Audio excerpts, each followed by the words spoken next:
বড় রাজা সহদেব রায়ের বয়স ৩০, ছোট রাজা কীর্তি রায়ের বয়স ২২ কি ২৩।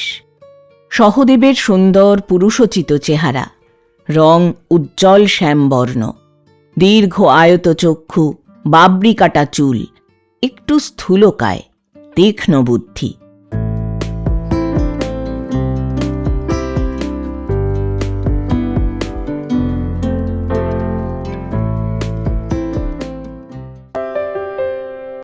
শুভেচ্ছা বন্ধুরা, এক রাশ শুভেচ্ছা আর ভালোবাসা। আমি অর্পিতা, আর আপনারা শুনছেন এক ব্যাগ গপ্প ইউটিউব চ্যানেল। বন্ধুরা, শুরুতেই একটা ছোট্ট অনুরোধ। এখনও যারা এক ব্যাগ গপ্প চ্যানেলটি সাবস্ক্রাইব করেননি তাদের উদ্দেশ্যে বলি, আজই চ্যানেলটি সাবস্ক্রাইব করে সঙ্গে থাকুন, উৎসাহ পাব এগিয়ে চলার। আজ পড়ব শ্রদ্ধেয় লেখক কিরণ শঙ্কর রায় রচিত একটি ছোট গল্প, কাহিনী। গল্প পাঠ করছি আমি অর্পিতা। শুরু করছি কাহিনী।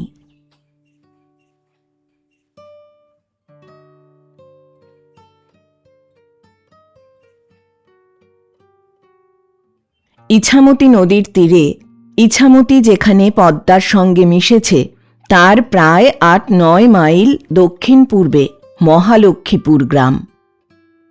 ৪০ বছর পূর্বেও ইছামতিতে স্টিমার যাতায়াত করত, কিন্তু ইছামতি আর সেই ইছামতি নাই, প্রায় মজে গেছে। স্টিমার এখন অন্য পথ দিয়ে চলাচল করে। মহালক্ষ্মীপুরের কাছেই আমাদের গ্রাম হাঁসখালি। যে হাঁসখালি ইউনিয়ন বোর্ডের সভাপতি সেদিন দরবারে রূপার মেডেল পেয়েছেন, সেই হাঁসখালি। কলিকাতা থেকে আমাদের বাড়ি যেতে হলে ট্রেন থেকে নেমে নৌকায় যেতে হয়। নৌকা করে বহরে গিয়ে নামি। বহর ইছামতির উপর।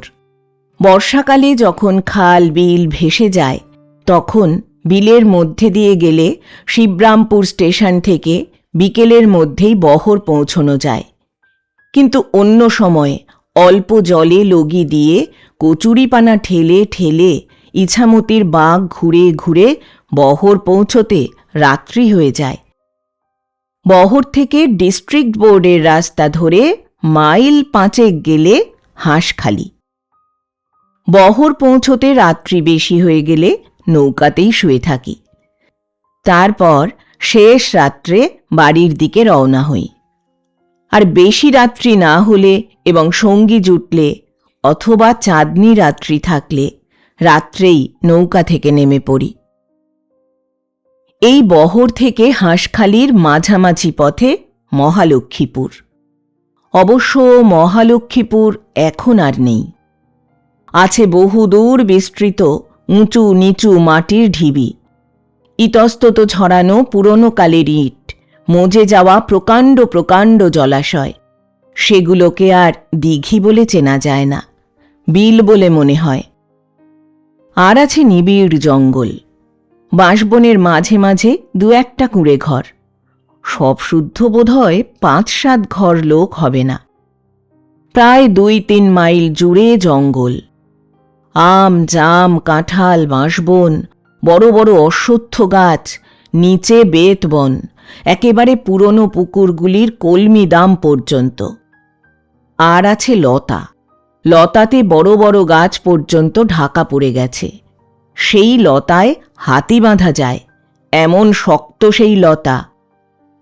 সেই মহাবনের মধ্যে হঠাৎ দেখা যায় কৃষ্ণচূড়া ও পলাশ গাছে ফুল ফুটে লাল হয়ে উঠেছে, অথবা প্রস্ফুটিত চাঁপার গন্ধে বাতাস মন্থর। কোথাও বা ঝুমকা, স্থলপদ্ম অথবা রাশি রাশি জবা ফুটে রয়েছে।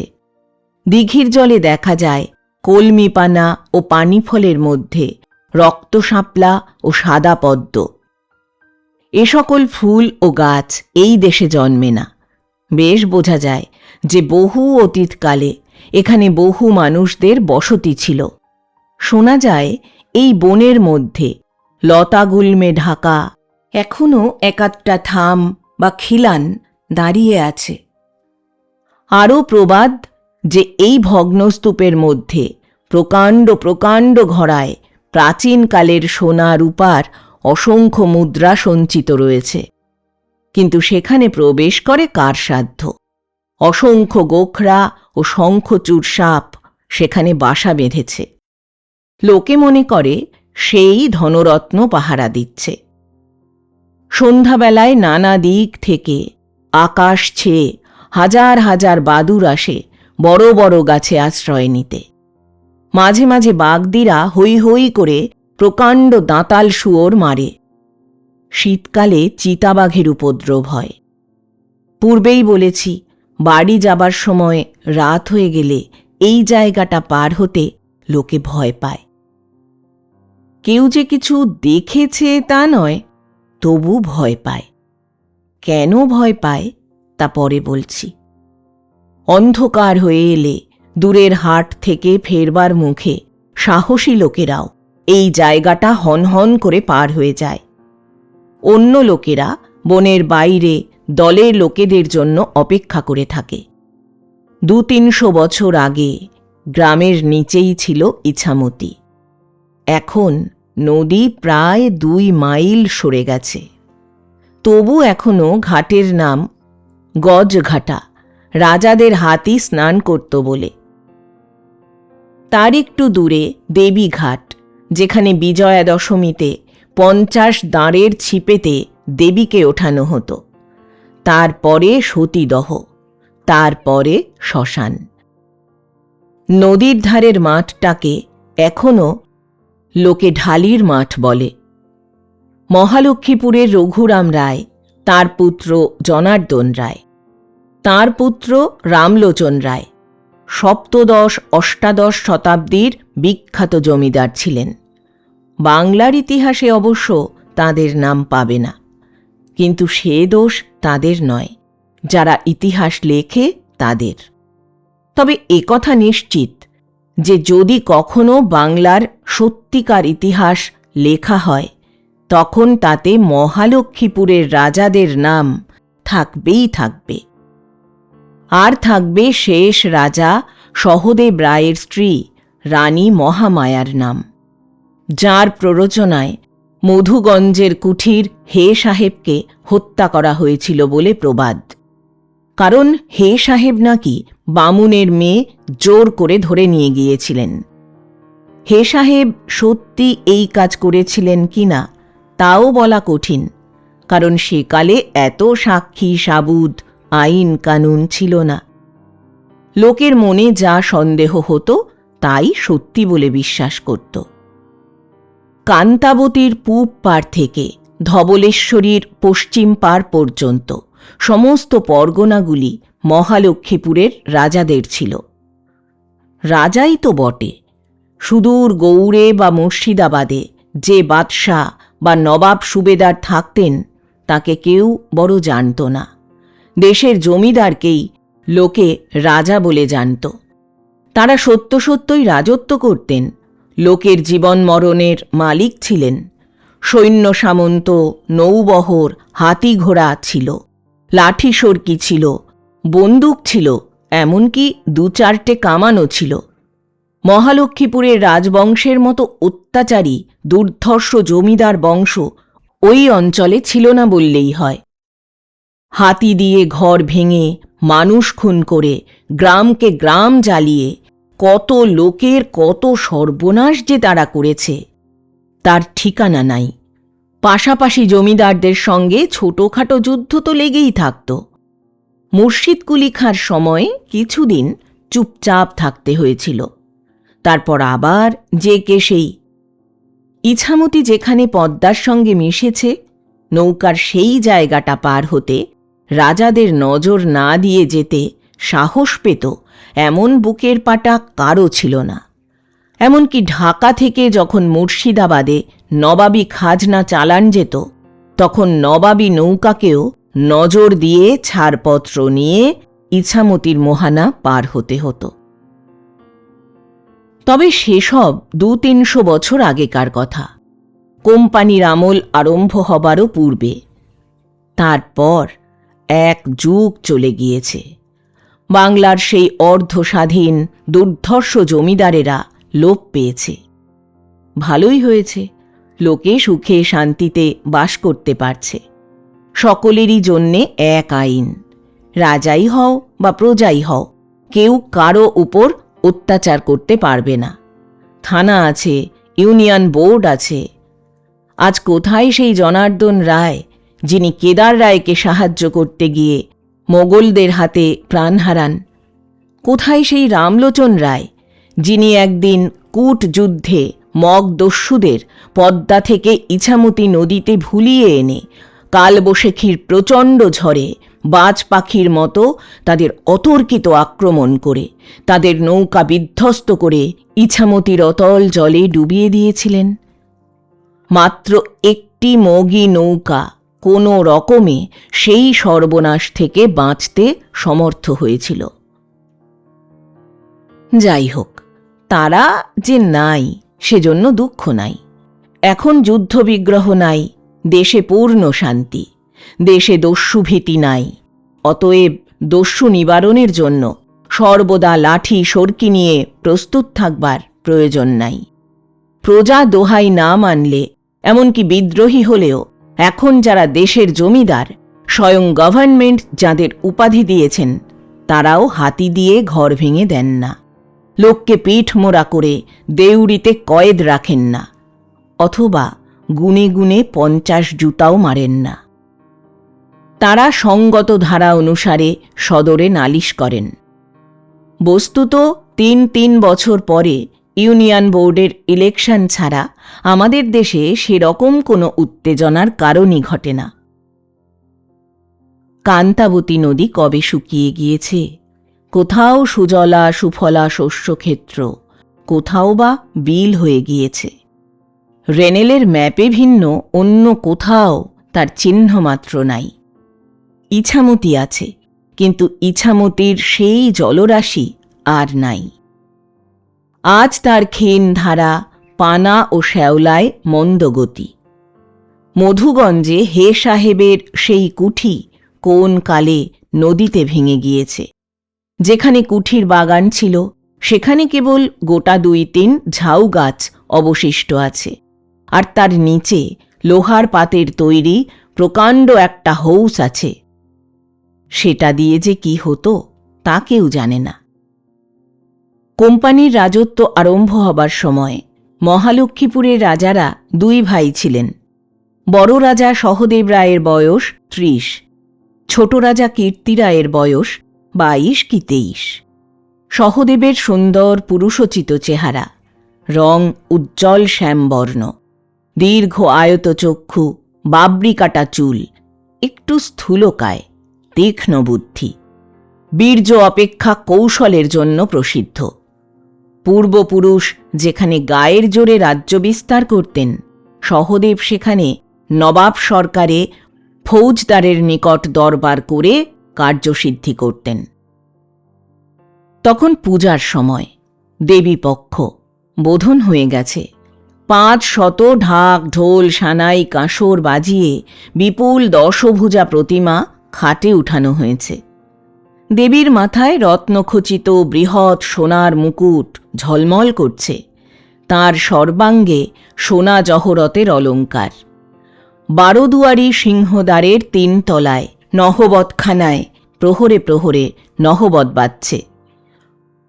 তখনও সূর্য ওঠে নাই।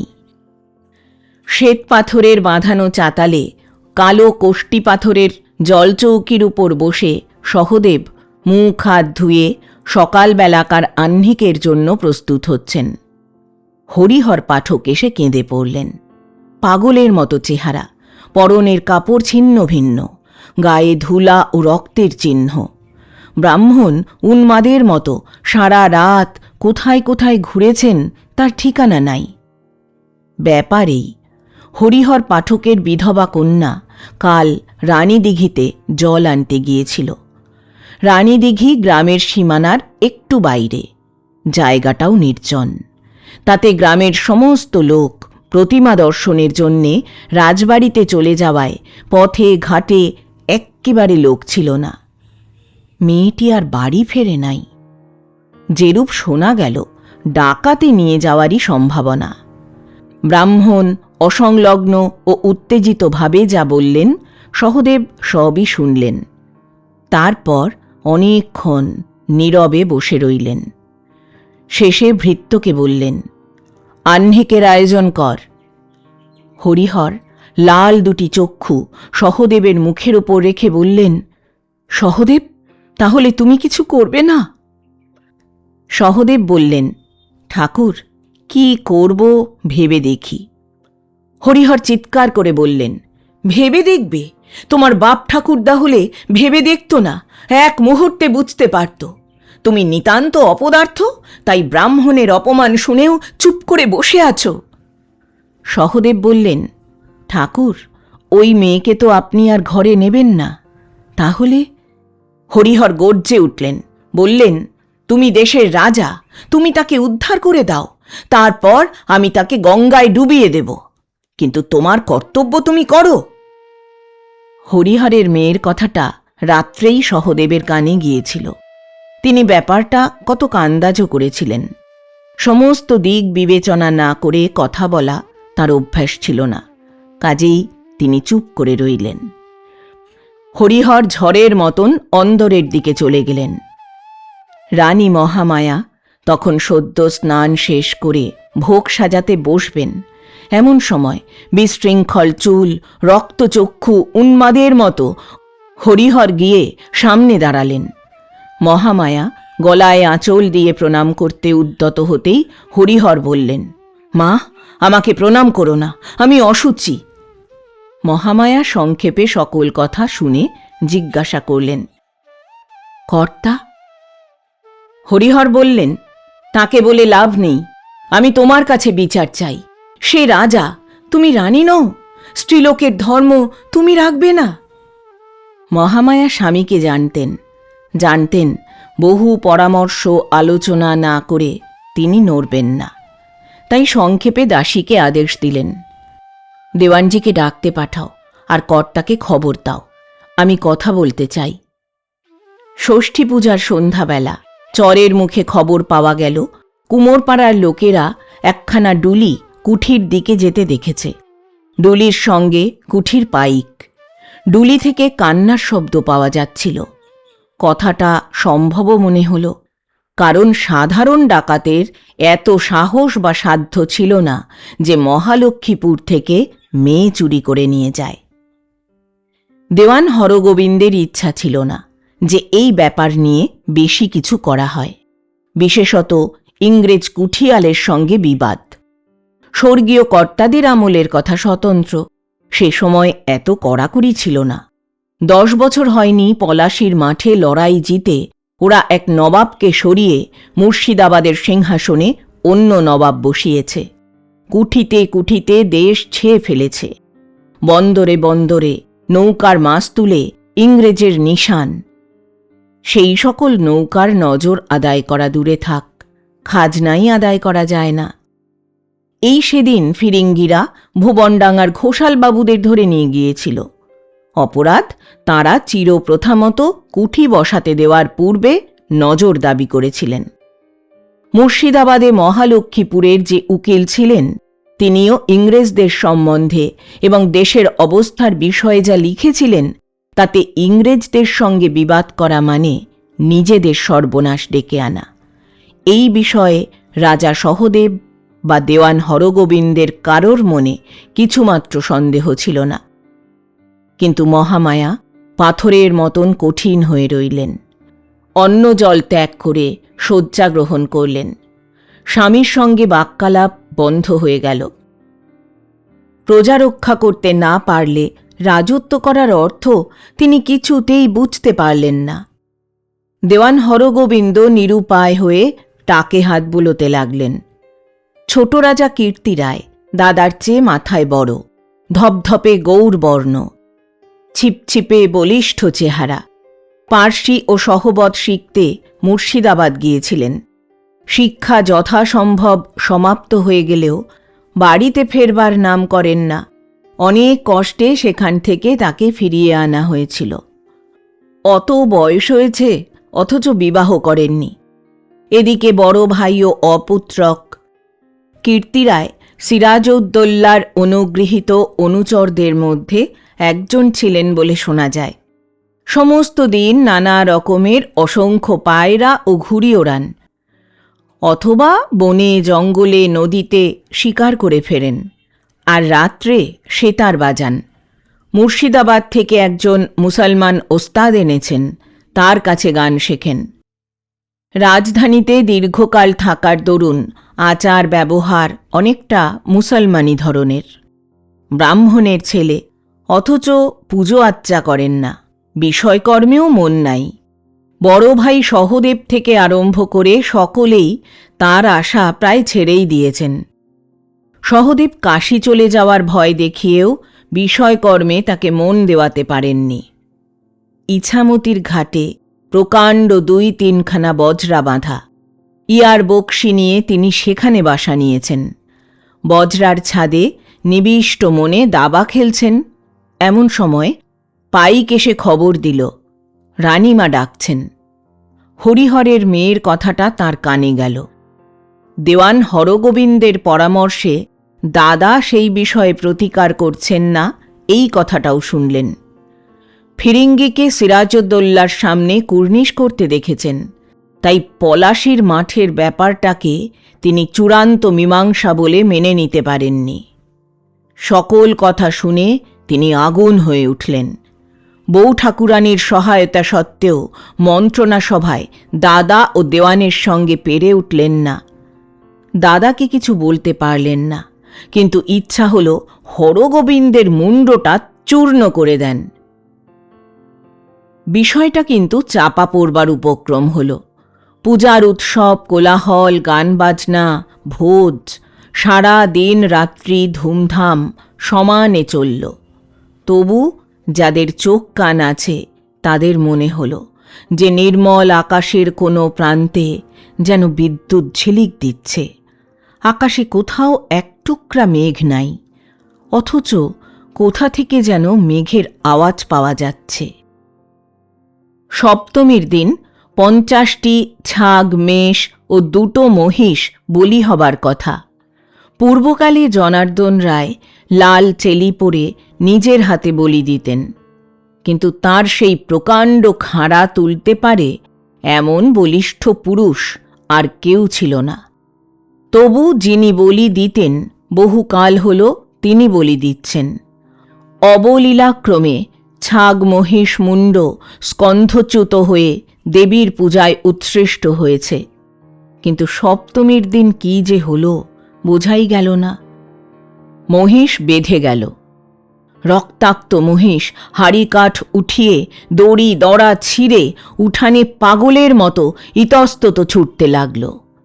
যদি কীর্তি রায় ও আরও 2-1জন লাফিয়ে পড়ে সেই ক্ষিপ্ত মহিষটাকে না ধরে ফেলতেন, তাহলে সেদিন যে প্রতিমার সামনে মানুষ খুন হতো সে বিষয়ে ভুল নাই।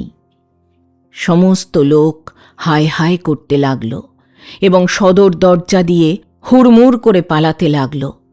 এক মুহূর্তে সেই 500 ঢাক, ঢোল, সানাই, কাঁসর থেমে গেল। সহদেব রায় পূজার দালানে জোড়হাত করে দাঁড়িয়েছিলেন। তার মুখ দিয়ে অস্ফুট আর্তনাদ বের হল। ঝরঝর করে তার চক্ষু দিয়ে জল পড়তে লাগল। কি পাপে যে দেবী বিরূপ হলেন স্পষ্ট করে মুখে না আনলেও কারো তা বুঝতে বাকি রইল না। কারণ সেই দিনই সকালবেলা রানীদিঘিতে হরিহরের মৃতদেহ ভাসতে দেখা গিয়েছিল।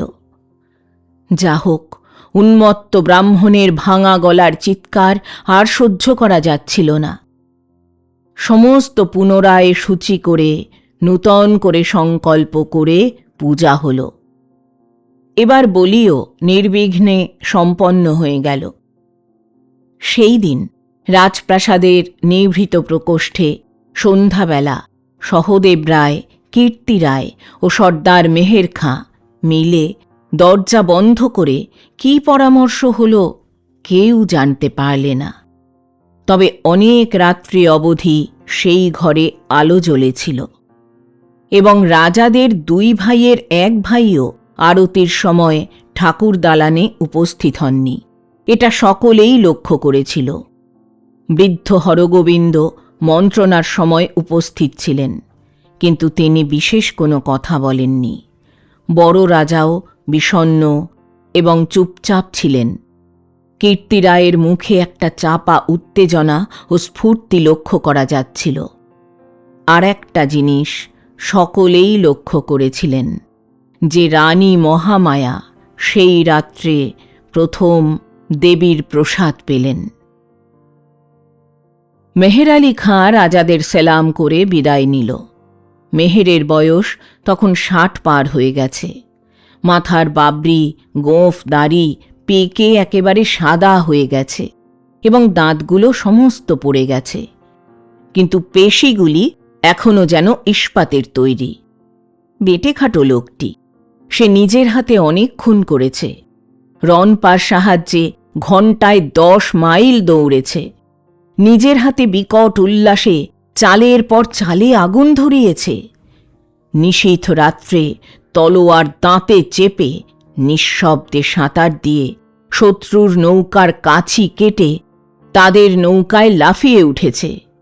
গভীর রাত্রে অকস্মাৎ মেহের আলীর ডাক শুনলে লোকের গায়ের রক্ত জল হয়ে যেত। ডান গালে একটা তলোয়ারের আঘাতের দাগ, তাই হাসলে তাকে আরো ভীষণ দেখাত। বিশেষ করে শত্রুর সামনে যখন সে খলখল করে হাসত। নিজের দলের লোকেরাও তাকে বাঘের মতো ভয় করত। সে পাশ দিয়ে গেলে যারা কথা বলছিল তারা কথা বলা বন্ধ করে দিত, যারা হাসছিল তারা হাসি থামিয়ে দিত। মেহের দেউড়িতে গিয়ে তার শিষ্য স্বরূপচাঁদ ও নদের চাঁদকে ডেকে পাঠাল। মহাষ্টমীর রাত্রে ঠাকুর দালানের চকে প্রকাণ্ড উঠানে শহর থেকে আনিত বাইজির নাচ গান চলছে। লোকে লোকারণ্য। ভৃত্যেরা পান, তামাক, ফুলের মালা বিতরণ করছে। পিচকারি দিয়ে সকলের গায়ে গোলাপ জল ছিটিয়ে দিচ্ছে। মণ্ডপ ঘরের খোলা দরজা দিয়ে প্রতিমা দেখা যাচ্ছে। সেখানেও ঝাড় লণ্ঠন ঝুলছে। বাতাসে স্তূপীকৃত লাল সাদা পদ্ম ফুলের সৌরভ। জরির মসলন্দের উপর কিংখাবের তাকিয়ায় ঠেস দিয়ে রাজারা 2 ভাই বসে আছেন। হুম হুম করে হে সাহেবের পালকি এসে পৌঁছিল। পূজায় তাঁরও নিমন্ত্রণ হয়েছিল। 6 বেহারার পালকি, সঙ্গে 2টি পাইক, 2টি মশালচি। দেওয়ান সদর দরজা পর্যন্ত এগিয়ে গিয়ে সাহেবকে নিয়ে এলেন।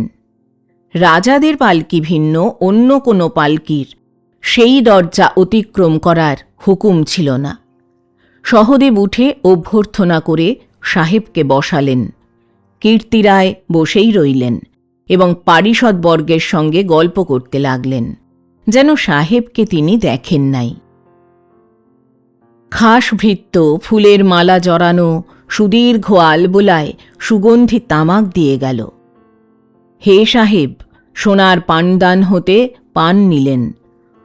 আতর পাশ থেকে আঙুলে আতর মেখে নিলেন এবং আস্তে আস্তে আলবোলায় তামাক খেতে লাগলেন। গানের পর গান চলছিল। সুরের মধ্যে আর ফাঁক পড়ছিল না। সেই দীপালোকিত আসরে ফুলের গন্ধে, সুরের মাধুর্যে, সুরমা আঁকা ডাগর চোখের বিলোল কটাক্ষে রূপসী নর্তকী মোহের সঞ্চার করছিল। সাহেব উত্তেজিত হয়ে বারংবার উচ্ছ্বসিত বাহবা দিতে লাগলেন। সাহেবের জন্য স্ফটিক পাত্রে পারস্য হতে আনিত সুন্দর সুরা দিয়ে গেল। তিনি ধীরে ধীরে আস্বাদন করে তা পান করছিলেন। মনে হল নর্তকীর সকল লাস্যের, সকল ভ্রুবিলাসের, সকল সঙ্গীতের উদ্দেশ্য তিনি। অনেক রাত পর্যন্ত থেকে প্রতিমা প্রণামী 10 মোহর ও বাইজির বকশিস 5 মোহর দিয়ে হে সাহেব বিদায় নিলেন।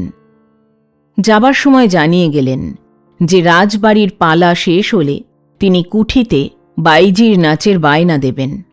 বাইজি বহু আংটি পরা আঙুল হেলিয়ে তাকে সেলাম করল। দেওয়ানজি রাজবাড়ির ফটক পর্যন্ত সঙ্গে সঙ্গে গেলেন। সাহেবের পালকি যখন রাজবাড়ির ফটক থেকে বের হল, রাত্রি তখন বোধ করি 3 প্রহর। গভীর অন্ধকার রাত্রি। চাঁদ বহুক্ষণ অস্ত গিয়েছে, কিন্তু আকাশে অজস্র তারা উঠেছে। গ্রাম ছেড়ে পালকি ইছামতির ধারে মাঠে পৌঁছল। ঝোপে ঝাড়ে অগণিত জোনাকির দীপালি। বেহারাদের গান আর ঝিল্লির শব্দ ছাড়া চারিদিকে নিবিড় নিস্তব্ধতা। কেবল বহুদূর থেকে রাজবাড়ির উৎসবের বাদ্যধ্বনি অতি ক্ষীণভাবে শোনা যাচ্ছিল।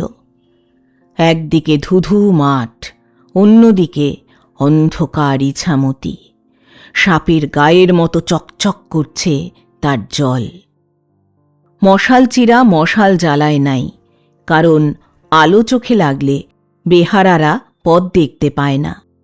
মাঠে বুনো খেজুর, কুল, বাবলার ঝোপ, তার পাশ দিয়েই গেছে রাস্তা।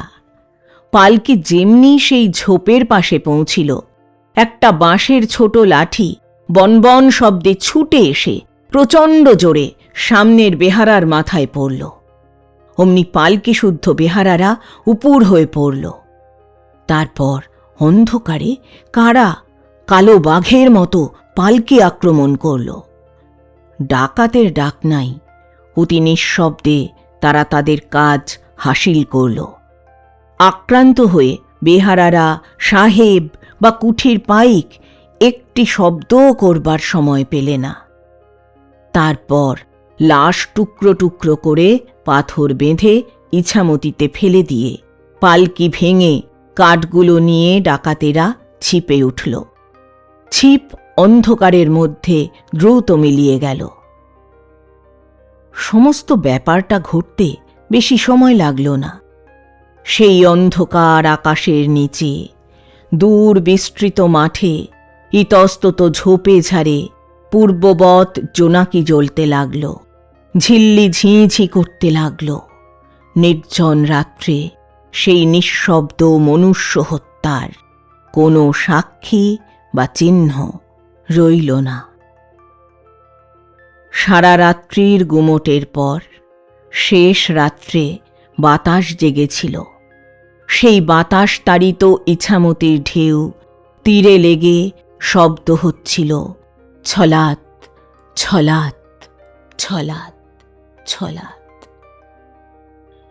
এই কাহিনীর মোটামুটি ঘটনাগুলি গল্পের আকারে আমাদের ওদিকে শুনতে পাবে, তবে অবশ্য খুঁটিনাটি মেলে না।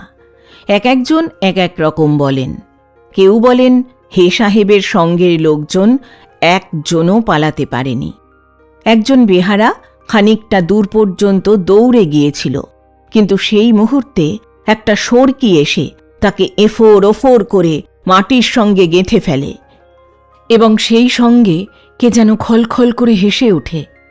আবার কেউ বলেন একজন লোক গুরুতর আহত হয়েও হামাগুড়ি দিয়ে কাশঝোপের ভিতর ঢুকে লুকিয়েছিল, এবং সেই পরদিন কুঠিতে গিয়ে সব কথা বলে দেয়। রাত্রে ডাকাতেরা ইছামতিতে ফেলবার আগে লাশ যখন গুনতি করে, তখন উত্তেজনাবশত ভুল করে। তবে এসব কথার সত্য মিথ্যা নির্ধারণ করার উপায়ও নাই, প্রয়োজনও নাই। এই ঘটনার মাস 2 পরে শহর থেকে কোম্পানির সিপাহী এসে বড় রাজা সহদেব রায়, দেওয়ান হরগোবিন্দ ও সর্দার মেহের খাঁকে লোহার শিকলে বেঁধে নিয়ে যায়। কীর্তিরায় শিকারে গিয়েছিলেন, সংবাদ পেয়ে তিনি পালিয়ে যান। সেই থেকে তার আর কোনো খোঁজই পাওয়া যায়নি।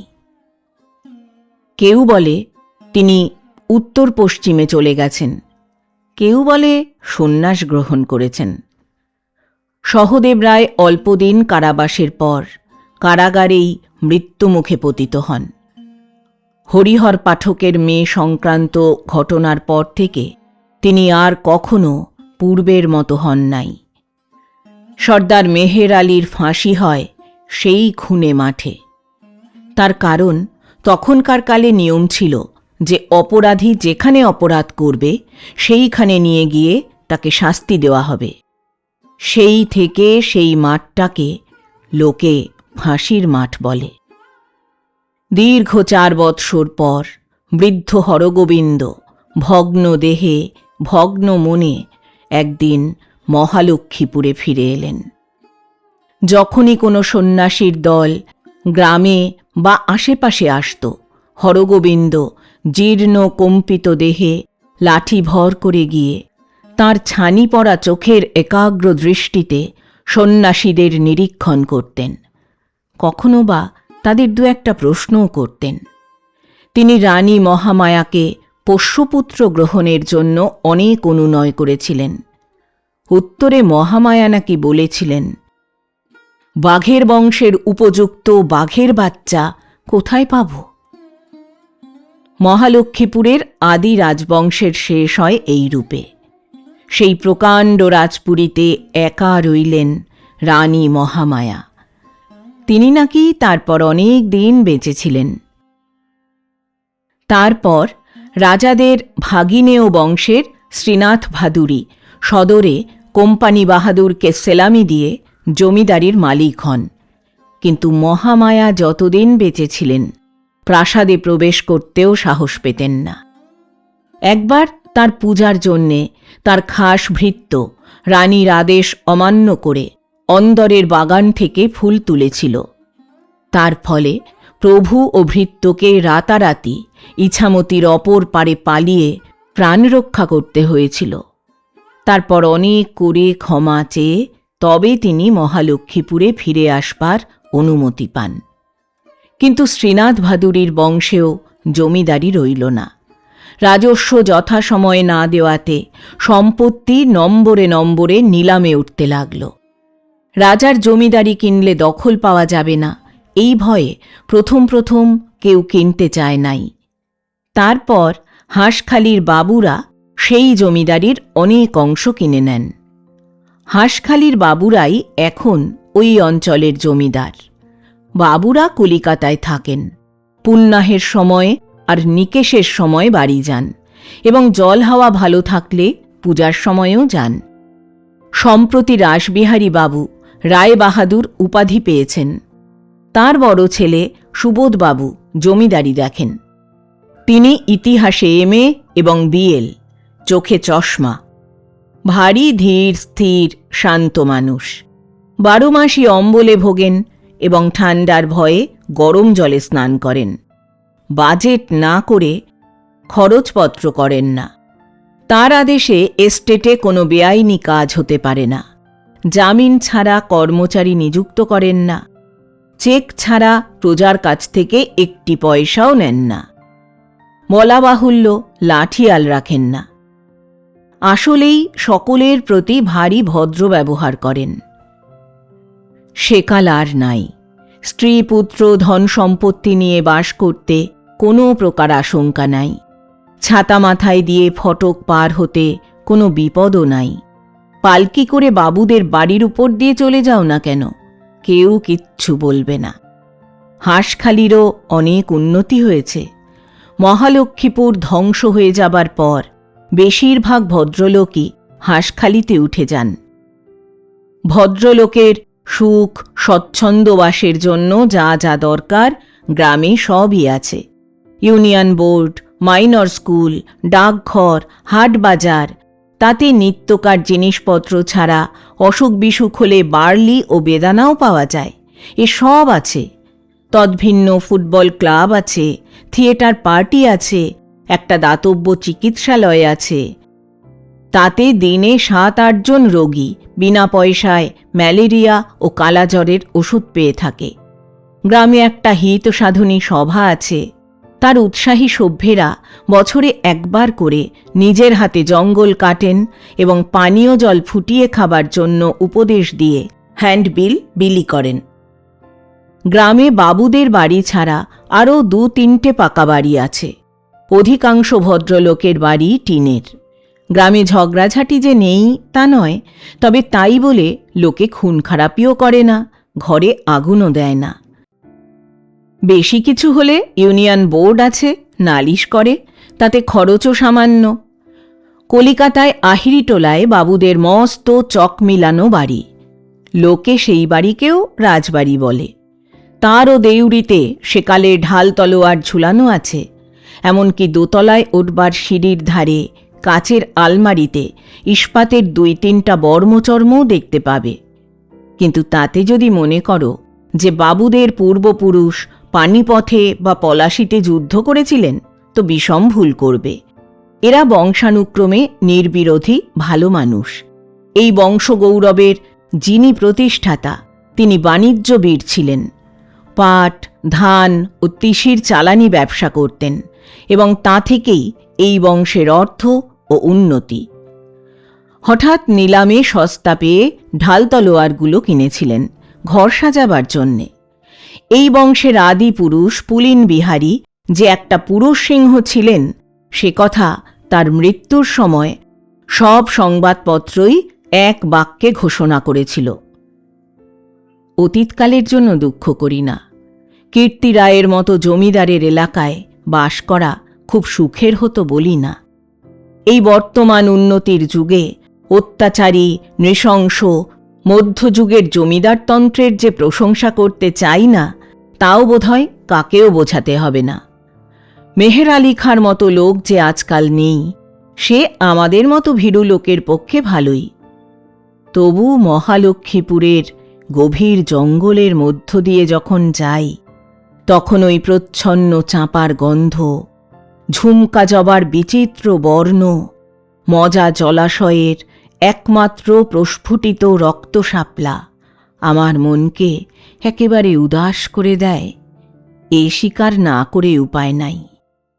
আর একটা কথা, ভয়ের কারণ জিজ্ঞাসা করে দেখেছি।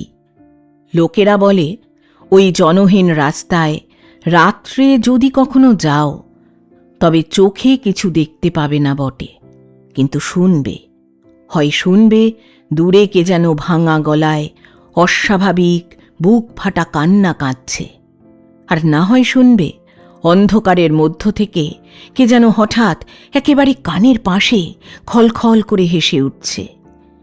কিন্তু তারা কারো অনিষ্ট করে না, বিশেষত যদি বনে ঢোকবার আগেই বনের সীমানায় এসে চেঁচিয়ে বলো, দোহাই রাজা সহদেবের, দোহাই রাজা কীর্তি রায়ের, তবে আর কোনো ভয়ের কারণ থাকবে না। আমি অবশ্য কথা বিশ্বাস করি না। সুবোধবাবুকে জিজ্ঞাসা করলে তিনিও বলেন ওসব বাজে কথা। তাছাড়া তিনি বলেন, মহালক্ষ্মীপুরের ধ্বংসের কাহিনীটার কোনো বিজ্ঞানসম্মত ঐতিহাসিক ভিত্তি নাই।